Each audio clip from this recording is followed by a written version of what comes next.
하겠습니다. 고린도전서 3장 5절에서 9절까지 교독하십니다. 신약성경 265페이지입니다.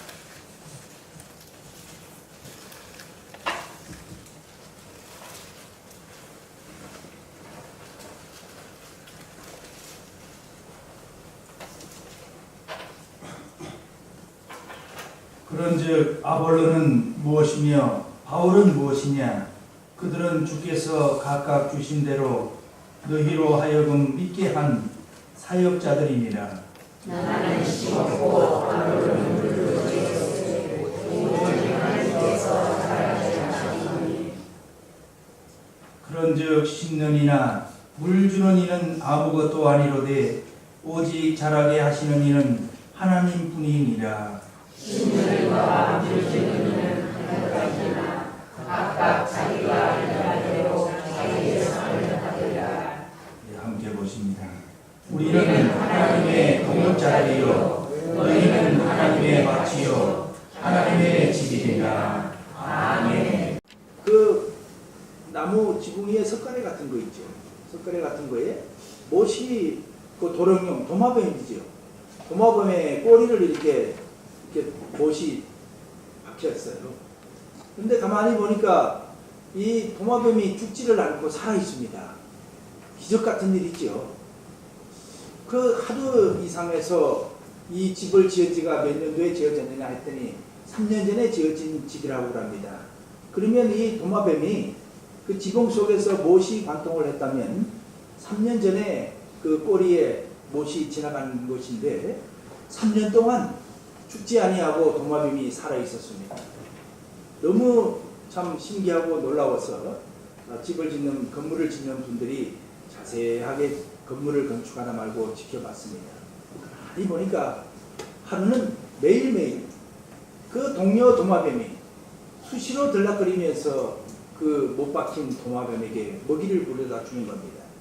그 도마뱀은 그 동료로부터 음식을 공급받고 이렇게 3년 동안 살아왔던 겁니다. 이 놀라운 사실이 알려지면서 일본 사람들에게는 놀라운 충격을 가져다 주기도 했습니다. 이 도마뱀은 자기들 동료끼리 사랑하여서 그 죽음을 함께 맞고 이렇게 생사고락을 같이 했습니다. 진정한 동역자가 아닌가 싶습니다. 하나님은 우리를 부르셔서 동역자로 삼아 주셨습니다. 다정한 친구 두 사람이요. 이게 참 절친했습니다. 그런데 한 친구가 어느 날 친구의 전도를 받고 다른 분의 전도를 받고 예수를 믿기 시작했습니다. 그래 한참 시간이 지나고 나서 절친했던 친구 하나가 아직도 예수를 영접하지 못했는데 그 친구에게 묻습니다. 자네 그리스도인이 되었다지? 그래요. 나 예수 믿어 이제. 나 하나님 믿는 사람이야. 그러면 자네는 예수에 대해서 그리스도에 대해서 잘 알겠구만.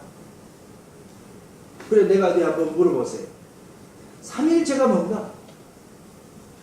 또 갑자기 물으니까 이 친구가 당황스럽죠. 잘 모르겠는데. 그러면 예수는 설교를 많이 하셨다지? 설교를 도대체 3년 동안 몇 번 했는가? 친구는 알고 있는가? 모르겠는데. 그러면 오늘날 수많은 종교가 있고 사이비 종교도 많고 한데 그거는 어떻게 된 것인가? 글쎄 잘 모르겠는데. 아니 그리스도인이 되었다면서 자네는 왜 이렇게 하나도 아는 게 없는가? 하고 빈정거리면서 물어봤습니다. 그랬더니 친구가 하는 말이 예수 믿는 친구가 하는 말이 맞아. 자네 말이 무조건 다 맞아. 아닌 게 아니라 나는 정말로 아는 게 없네. 정말로 그래서 나는 참 부끄럽다네. 하지만 이 사실 하나만큼은 분명히 내가 알고 있네. 내가 3년 전에 내가 그리스도인이 아니었을 때는 나는 친구처럼 술도 참 많이 마시고 어쩌면 친구보다도 더 술을 좋아하고 많이 마시는 그런 술 주준배니가 아닙니다. 빚도 많이 지고 가정은 산산조각이 나서 서로 불신하고 그러지 않았냐. 내가 저녁마다 내가 집에 오는 것을 온 식구는 반기지 않았네. 다 싫어했네. 그러나 이제 내가 술도 끊고 빚도 잘 갚고 우리 가정은 이제 3년 만에 화목한 가정이 되었네. 저녁마다 우리 아이들은 또 우리 식구는 나를 못 빠지라 기다리는 걸로 변화가 되었네. 이 모두가 예수께서 나에게 주신 거 아닌가?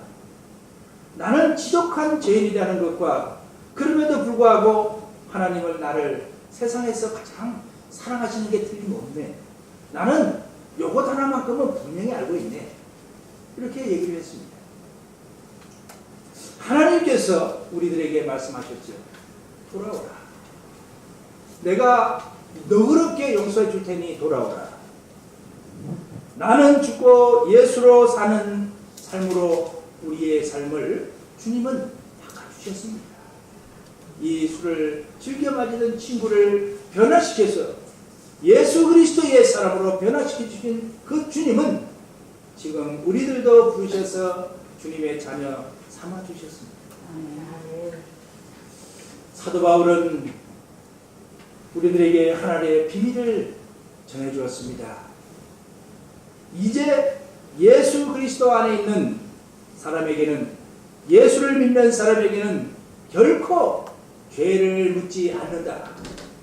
이 말씀이 사도 바울이 하늘의 귀중한 비밀을 우리에게 전해준 겁니다. 그가 죽으심은 죄에 대하여 단번에 죽으시며 그가 살아계심은 하나님께 대하여 살아계심이니 그래서 너희도 죄에 대하여 이미 죽은 자요 하나님께 대하여 살아있는 자로 여길지어다. 할렐루야. 얼마나 복된 소식을, 하늘의 비밀을 사도 바울은 그의 마음에 담아 입술에 담아 그 당시에 로마를 통하여서 지금 우리에게까지 하늘의 복된 비밀이 도착해 있습니다.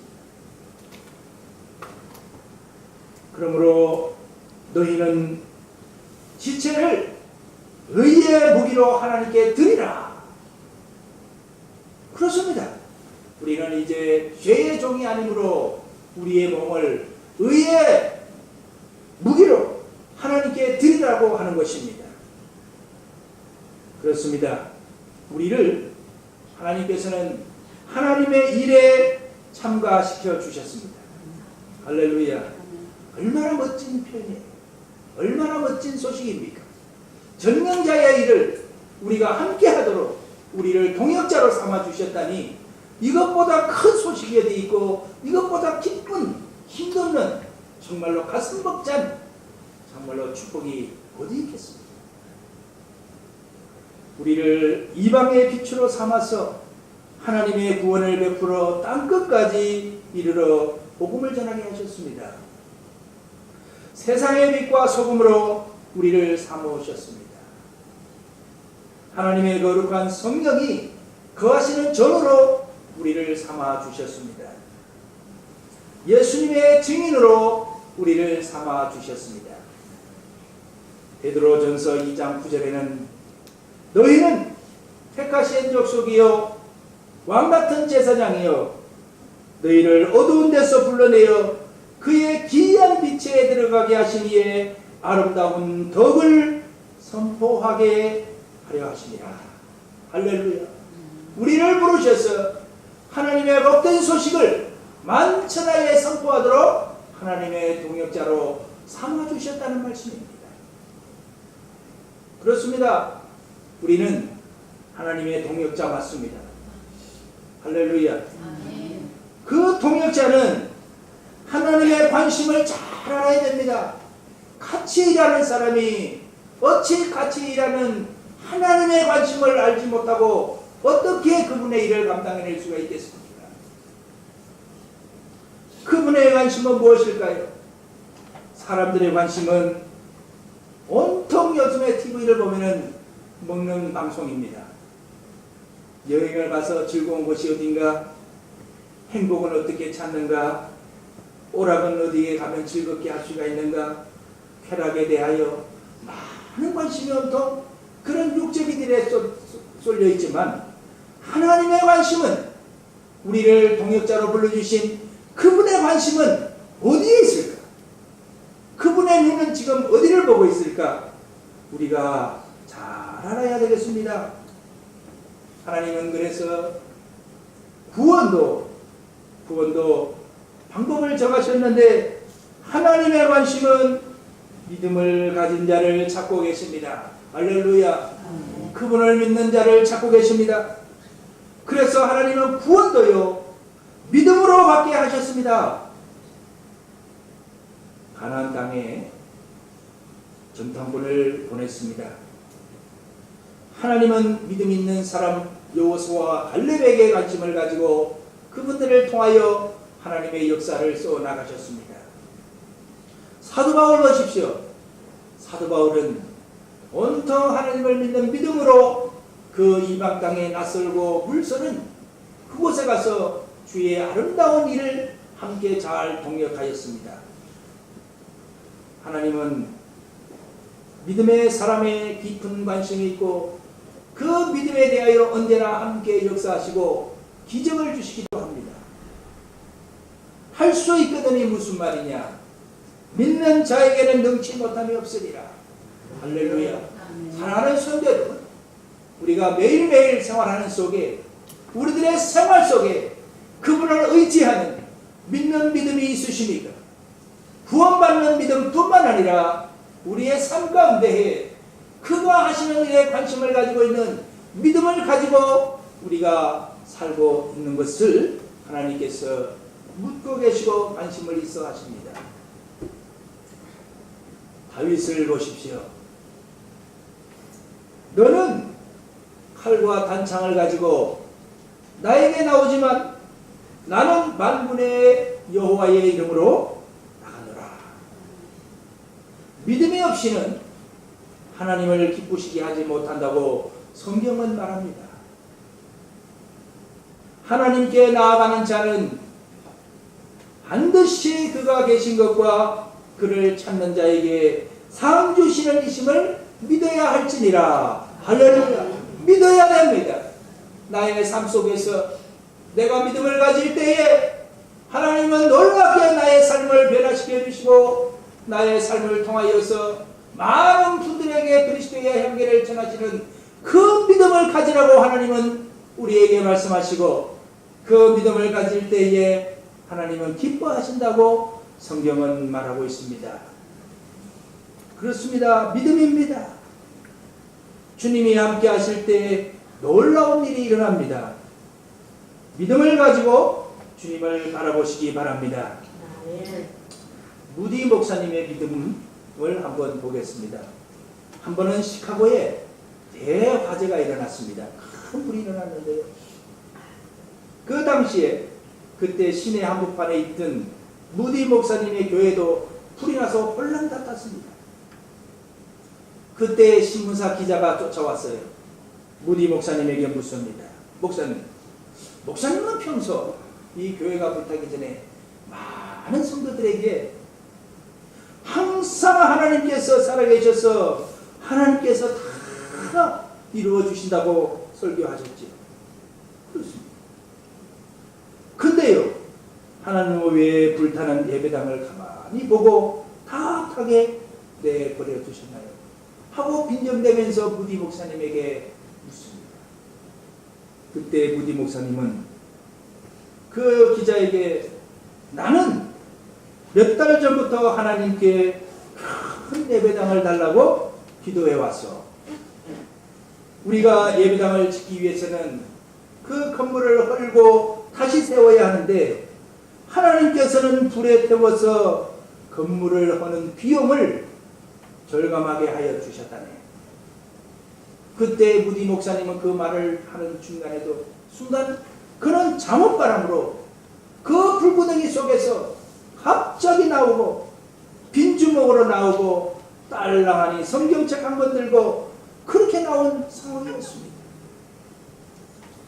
큰 예배당 가운데 그 참 풀이 홀랑타고 아무것도 없이 나온 무디는 그 믿음을 가지고 기자에게 그렇게 대답을 했습니다. 무디 목사님은 옆구리에 끼고 있던 성경책을 내놓으면서 다시 대답을 합니다. 나는 수표와 돈을 가지고 나오지는 못했습니다. 그렇지만 아무리 써도 바닥이 나지 않는 하나님의 근보를 이 큰 예배당에서 나는 근보를 가지고 나왔습니다. 바로 성경을 보이면서 얘기를 했습니다. 그러므로 기자 선생은 얼마 안 가서 이 불에 탄 예배당보다 더 큰 예배당을 볼 것이요. 무디 목사님은 그 얘기를 하고 후에 영국으로 건너가서 많은 부흥을 일으키고 그 영국의 많은 사람들이 미국의 무디 목사님의 교회를 새로 짓기 위하여 헌금을 하시고 새로운 예배당이 훌륭하게 건축이 되었습니다. 할렐루야. 하나님을 향한 믿음을 가지십시오. 믿음만이 우리의 삶을 변화시킬 수 있고 축복으로 인도할 수 있습니다. 하나님은 낮고 천한 곳을 사랑하십니다. 교만한 자를 멀리하십니다.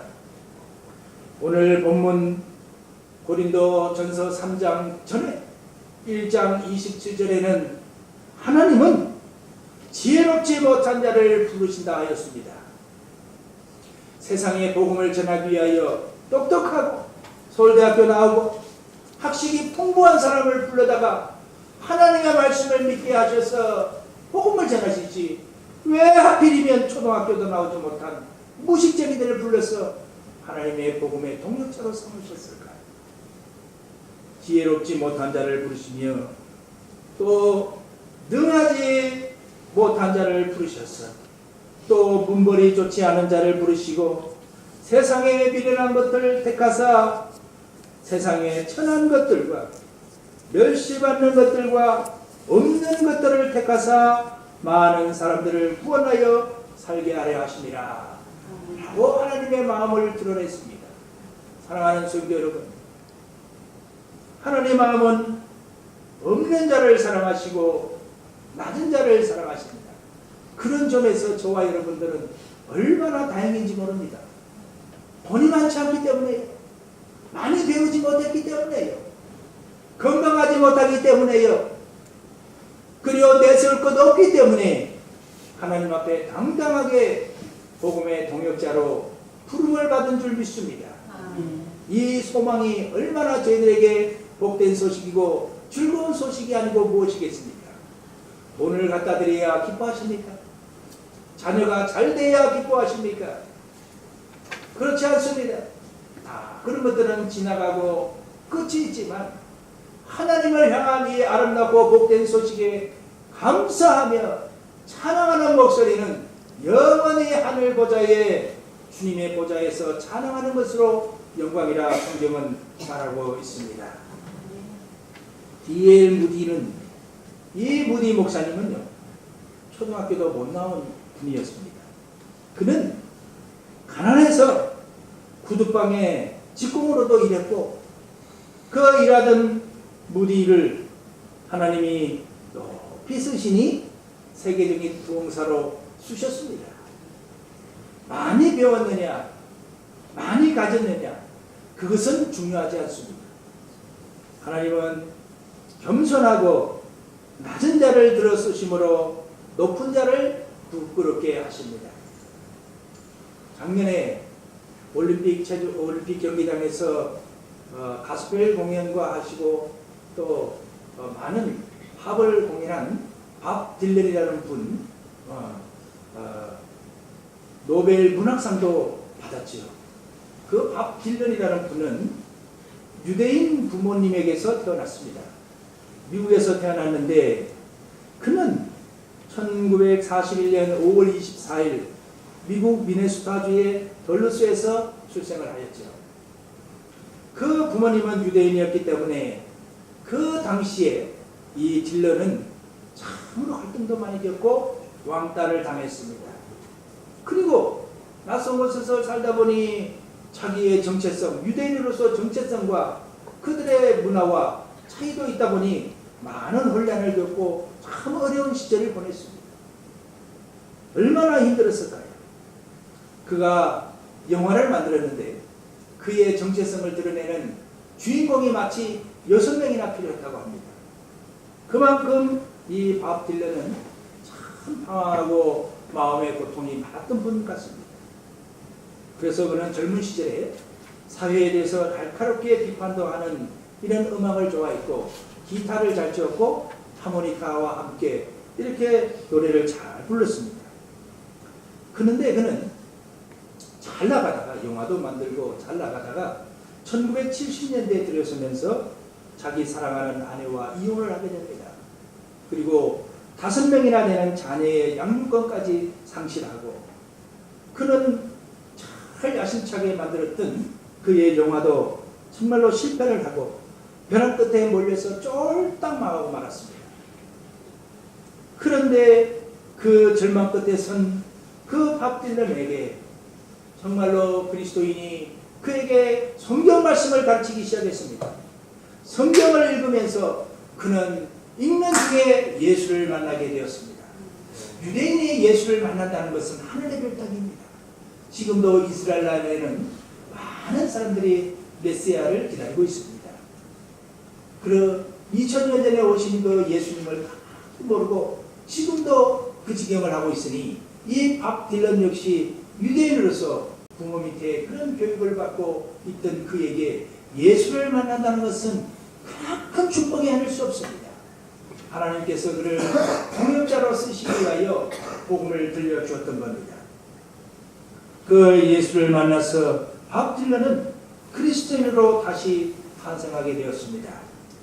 예수를 믿게 되고 나서는요, 그는 늘 새로운 노래들을 만들었는데요, 놀라운 것은요, 그 밥 딜런의 그 노래의 가사가 참으로 대중가수로서의 그 예수를 믿는다는 가사를 대중적으로 집어넣는다는 것은 참으로 힘든 일 아닙니까? 우리도요, 우리 신앙생활하는 우리 교회 공동체 내에서는 찬양도 잘 부르고 예수도 잘 부르잖아요.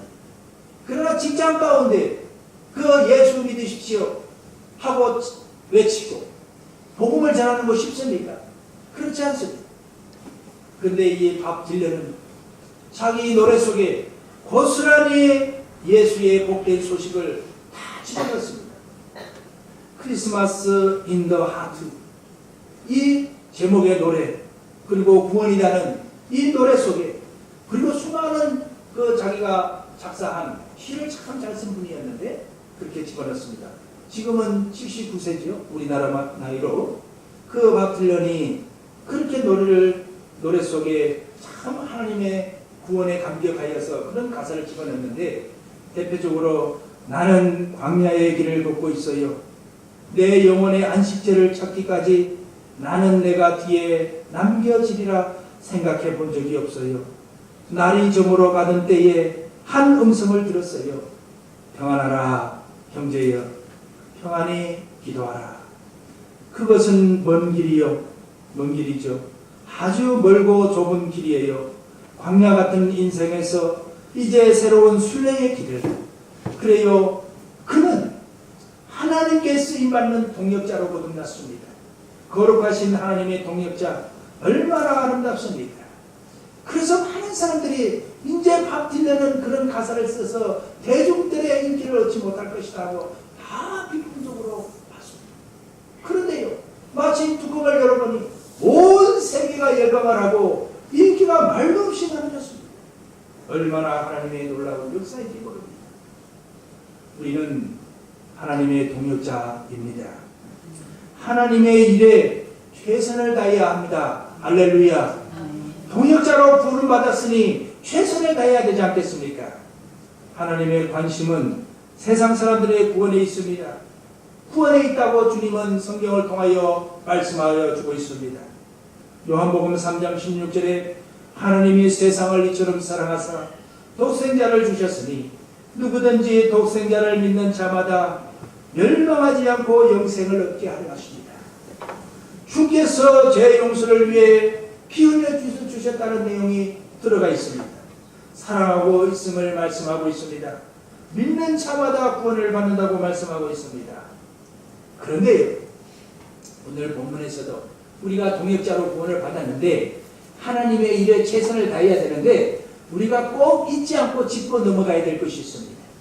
첫 번째로 농부가 씨를 심어야만 분명하게 싹이 나고 열매가 맺힌다는 사실이에요. 하나님은 기르시는 분이지만 씨앗을 심는 분은 누구일까요? 누가 씨를 심어야 됩니다.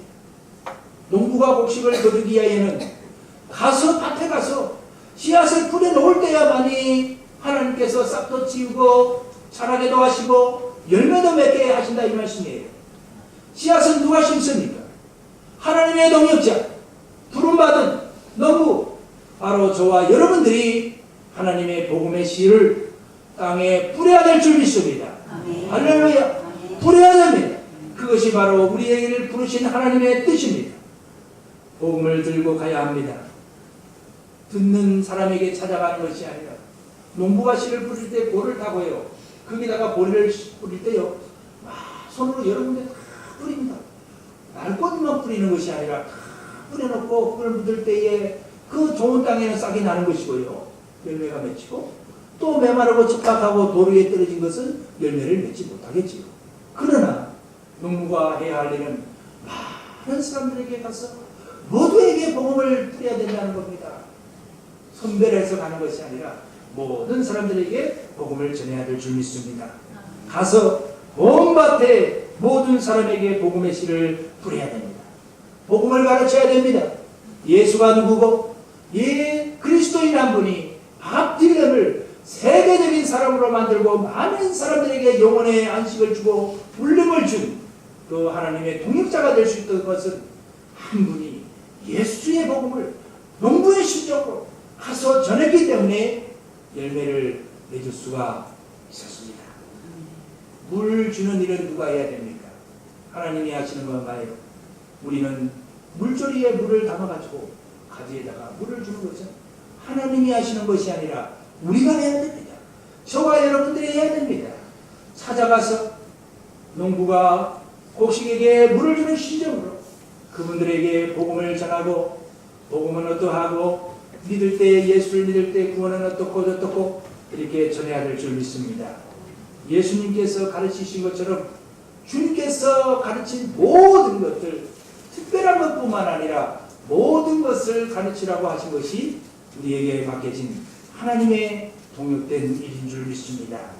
그러면 잘하게 하시는 것은 주님이 하신다고 말씀하고 있습니다. 잘 믿을까? 그분이 교회를 나올까? 변화가 될 수 있을까? 염려하지 않으셔도 됩니다. 믿음이 자라게 되는 것은 주님께서 자라게 하신다고 말씀하고 있습니다. 그 사람이 또 다른 사람을 훈련시키는 사람으로 우리는 가르쳐야 됩니다. 전하고 끝나는 것이 아니라 내가 그 사람을 훈련시키러 가서 전하고 물 주고 한 것처럼 똑같이 그 사람이 다른 분에게 가서 나의 본을 받아서 똑같이 씨를 뿌리고 똑같이 물을 주고 자라게 하는 역할을 움직이는 사람으로 일하는 사람으로 만드는 것까지 우리에게 주님은 동역자의 사역의 일을 맡겨주셨습니다. 할렐루야. 우리는 기다리는 것이 아니라 가서 씨를 뿌리고 물을 줘야 될 줄 믿습니다. 선교사 한 분이 멀리 필리핀에서 어느 교회에서 복음훈련을 시켰습니다. 12명에게 복음훈련을 석 달 동안 시켰습니다.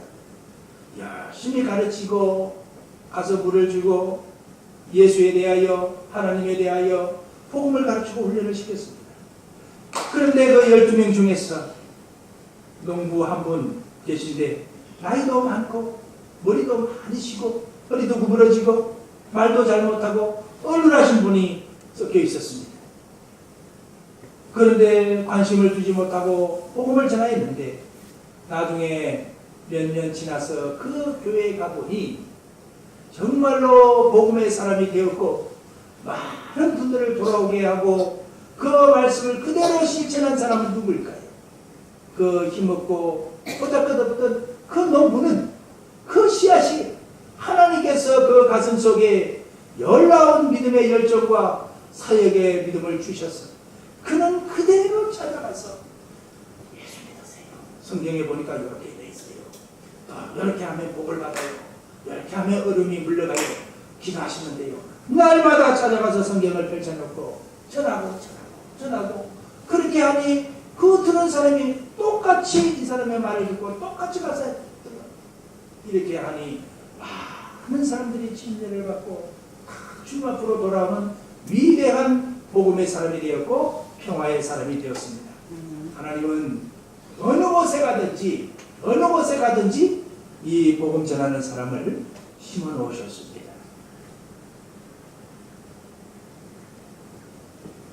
하나님의 동역자입니다.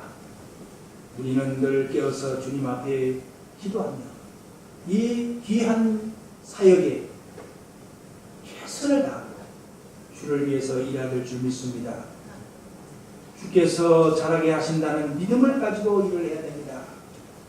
잘하게 하신다는 그 믿음이 희미하면은 그 열매가 잘 맺히지 않겠죠. 우리가 심어 놓으면은 잘하게 하시는 주님이 계시니 반드시 좋고 튼튼한 열매를 주님께서 맺어주신다는 그 믿음을 가지고 하시기 바랍니다. 두 번째로 씨를 심고 물 주는 것은 우리들의 목숨을 언제나 기억하고 잊지 말아야 합니다. 가서 전하고 훈련시키고 복음의 사역을 감당하는 것은 하나님께서 하시는 것이 아니라 다른 사람에게 하는 것이 아니라 바로 나를 통하여서 내가 할 일이라는 사명을 가지시기를 축원을 드립니다. 또 끝으로 복음을 가르치고 훈련시키는 사람으로 만드는 것까지가 내가 할 일이라는 것을 기억하시면 좋겠습니다. 예수 믿으세요. 구원받습니다. 그걸로 땡 끝나는 것이 아닙니다. 그분이 나를 닮아 예수를 믿는 사람의 복음 전하는 사람으로서 가서 훈련시키는 사람으로서까지 역할을 다할 수 있을 때까지 그분을 양육하시라 말씀이에요. 한 사람을 양육하든 두 사람을 양육하든 그렇게 할 때 그것이 바로 예수께서 우리를 향하여 부르신 사역입니다. 우리 마태복음 28장 18절, 19절, 20절 우리 세 절을 함께 보시고 오늘 말씀을 마치도록 하겠습니다. 마태복음 28장 18절, 19절, 20절 세 절 한 목소리로 우리 동독을 하겠습니다. 예, 화면에 나오네요. 예수께서 나와 말씀하여 이르시되 하늘과 땅의 모든 권세를 내게 주셨으니 그러므로 너희는 가서 모든 민족을 제자로 삼아 아버지와 아들과 성령의 이름으로 세례를 베풀고 내가 너희에게 분부한 모든 것을 가르쳐 지키게 하라. 볼지어다 내가 세상 끝날까지 너희와 항상 함께 있으리라 하시니라. 아멘. 기도하시겠습니다. 하나님 아버지 고맙고 감사합니다.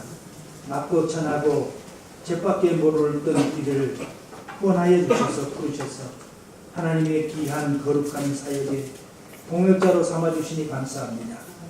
이제 우리가 주께서 잘하게 하신다는 그 믿음을 가지고 동역에 임하게 하시고 씨를 심고 물을 주는 것은 바로 우리가 해야 할 일이라는 것을 깊이 깨닫게 하여 주시고 복음을 가르치고 훈련시키는 데까지 만드는 것이 우리의 본분임을 깨닫게 하여 주시니 감사합니다. 주여 이 사명을 위하여 최선을 다하는 우리가 되게 축복하옵소서. 예수님의 거룩하신 이름으로 감사하며 기도 올리옵나이다. 아멘.